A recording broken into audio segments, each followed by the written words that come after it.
histoire s'est passée depuis 2009. On était en train de voyager de notre ville, Californie, jusqu'à Minnesota, pour visiter la famille de mon père chaque vacances d'été. Et j'aimais bien visiter la famille de mon père, car l'endroit où il habitait était très beau, et la nature était très belle. Et la famille de mon père vivait dans un village loin de la ville, et il avait que deux voisins à côté de chez lui. Et j'avais que ma seule copine dans ce village qui s'appelle Morgane. Et elle avait à peu près le même âge que moi. Moi et ma soeur et ma copine Morgane ont joué depuis le matin jusqu'à la nuit. Et un jour, on était en train de jouer au jeu de tennis. Et ma soeur a frappé la balle très fort et elle est tombée chez l'un de notre voisins. Et ma copine Morgane nous a dit « Restez ici, moi je vais chez le voisin, je lui demande de nous la rendre. » Et après, elle est partie.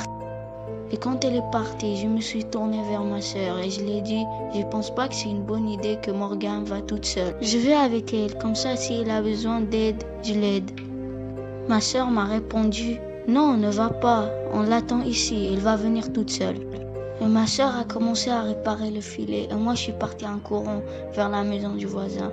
Quand je me suis rapprochée, la porte était fermée. Et ma soeur m'a attrapée et elle m'a dit « Ne rentre pas, je suis pas rassurant du tout pour cet endroit. » Et d'un coup, un vieil homme sort de la maison et a pris la balle. Et il nous a dit « Cette balle est pour vous ?» Je lui ai répondu « Oui, c'est notre balle, est-ce que tu peux nous la rendre ?» Et l'homme a répondu « J'ai des petits enfants chez moi et on a beaucoup de jeux. Si vous voulez venir, il n'y a pas de problème. »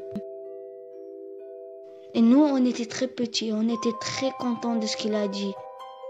Après, ses traits du visage a changé et il a commencé à sourire très bizarrement. Après, on est rentré par la porte de derrière et l'homme était devant nous. Et quand on est rentré, on a senti quelque chose de flippant dans cette maison. La maison était très sombre et il y avait une odeur très mauvaise. Et la nourriture est jetée par terre dans tous les sens. Et je me suis dit dans ma tête, je pense que l'homme vivait tout seul et il n'y a personne pour lui aider. Et d'un coup, on a entendu notre copine Morgane en train de nous appeler. Et après, j'ai dit à ma soeur, je pense qu'on doit sortir de cet endroit. Mais l'homme est très gentil et il veut qu'on joue avec ses enfants. Et après, Morgane nous a regardé de la fenêtre et elle nous a dit « Hey, qu'est-ce que vous faites dans cette maison abandonnée ?»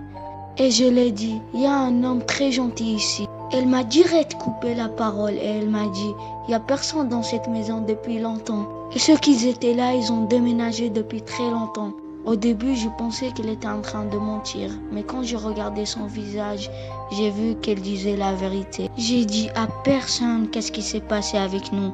Parce qu'on n'a pas envie de faire des problèmes avec les adultes. Après, quand j'ai grandi, je me demandais si cet homme était un fantôme ou c'était juste un homme qui voulait mentir les enfants et les voler.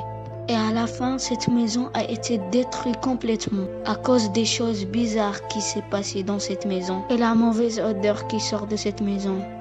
Et moi, j'ai aimé de vous raconter cette histoire et de vous la partager.